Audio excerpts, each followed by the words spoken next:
জয় আইখম।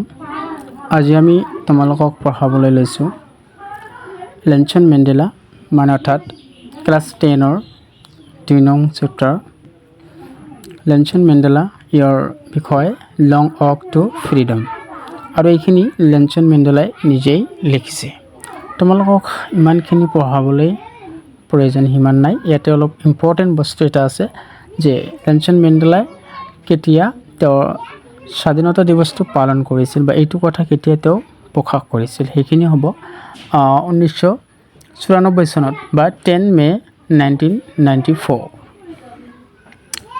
এইখিনিতে Nelson Mandela become South Africa's first black president.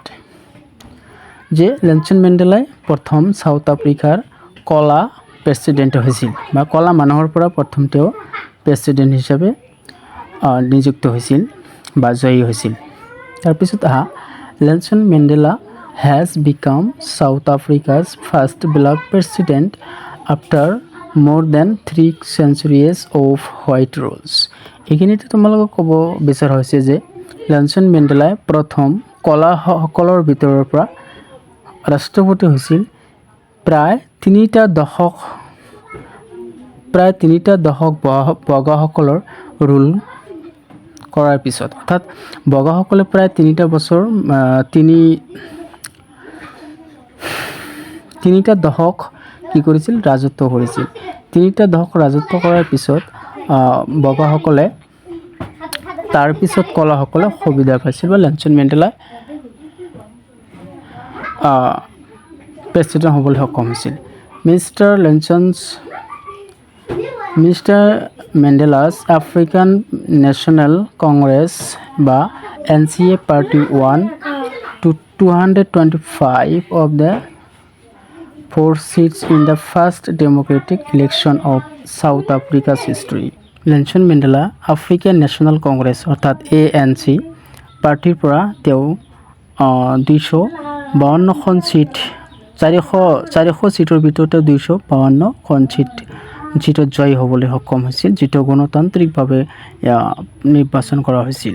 আৰু এয়া আছিল সাউথ আফ্ৰিকাৰ ইতিহাসত প্ৰথম ঘটনা। The inauguration ceremony took place in the Union Building Amphitheater in Pretoria today. আজি সেইটো ঘটনাৰ কাৰণে যিখন ঠাই লোৱা হৈছিল বা সেই যে উদ্বোধনীয় দিনৰ কাৰণে ইনগ্ৰেশ্যন মিনছ উদ্বোধন চেৰিমনি মানে উৎসৱ টুক পেলেচ ঠাইটো লোৱা হৈছিল ইন দ্য ইউনিয়ন বিল্ডিং, যিটো মানে সকলো ৰাজহুৱা এটা বিল্ডিং কোৱা হয় এম্পি থিয়েটাৰ। এইটো বহুত ইম্পৰ্টেণ্ট কথা হয়। এইটো মাজে মাজে পৰীক্ষা দি থাকে যে এম্পি থিয়েটাৰৰ চিনোনাইম কি হয় বা এইটো মানে কি হয়। আচলতে এম্পি থিয়েটাৰ মানে হয় যিটো ঘৰ এ হাউচ বা এই বিল্ডিং উইদাউট এ ৰুফ, মানে এটা ঘৰ যাৰ কিনাই চাল নথোৱা। ইন দ্য প্ৰেটৰিয়া এখন ঠাইৰ নাম টুডে আজি সেইখন উদ্বোধনীয় উৎসৱৰ কাৰণে এখন ঠাই বাছি লোৱা হৈছিল। সেইটো ঠাই আছিল ইউনিয়ন বিল্ডিং বা চাল নথকা ঘৰ। Attended by the politicians and dignitaries from more than 140 countries around the world. পৃথিৱীৰ পৰা প্ৰায় 140খন দেশৰ পৰা বিভিন্ন ৰাজনৈতিকবিদ, বিভিন্ন চিন্তাবিদ আহি আমাৰ সাউথ আফ্ৰিকাত আহি উপস্থিত হৈছিল বা অংশগ্ৰহণ কৰিছিল। Never again will this beautiful land experience the operation of one by another. কোৱা হৈছে এইটো নেলছন মেণ্ডেলাৰ বক্তৃতাত এই কথাটো কোৱা হৈছিল যে এইটো দেশ আৰু ইমান সুন্দৰ আমাৰ ঠাইখন বা দেশখন আৰু কেতিয়াও কোনো ধৰণৰ অত্যাচাৰী ৰজা বা চৰকাৰৰ হাতলৈ দিয়া নহ'ব। Said Nelson Mandela in his address. তেওঁ যেতিয়া এড্ৰেছ কৰিছিল বা বক্তৃতা দিছিল, বক্তৃতা দিয়াৰ সময়তে তেওঁ এই কথাটো উল্লেখ কৰিছিল। Jubilant skins on the street of Pretoria followed the ceremony with the blacks, whites and colors celebrating together. আৰু সেই যি ঘটনাটো সেইদিনাখন যেদিনাখন সাউথ আফ্ৰিকাত উদযাপন কৰা হৈছিল বা উদ্বোধন কৰা হৈছিল, নতুন দেশ হিচাপে যিটো মানে প্ৰকাশ কৰা হৈছিল বা স্বাধীনতা গ্ৰহণ কৰিছিল বা স্বাধীনতা পাইছিল, সেইদিনাখন ক'লাসকলে বগাসকলে বিভিন্ন কালাৰৰ মানুহ আহি একেলগে কি কৰিছিল, সেইটো উদযাপন কৰিছিল বা অংশগ্ৰহণ কৰিছিল।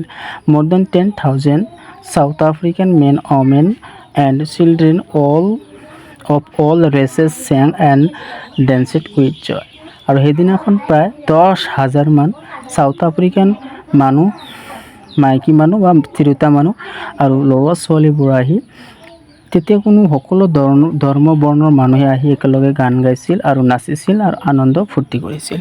তো আজি ইমানখিনিয়ে। যদি ভাল লাগে তোমালোকে আৰু উৎসাহ যদি দিয়া, তেনেহ'লে আমি আকৌ চেষ্টা কৰিম ভাল ভিডিঅ' লৈ আহিবৰ কাৰণে। Thank you for next part.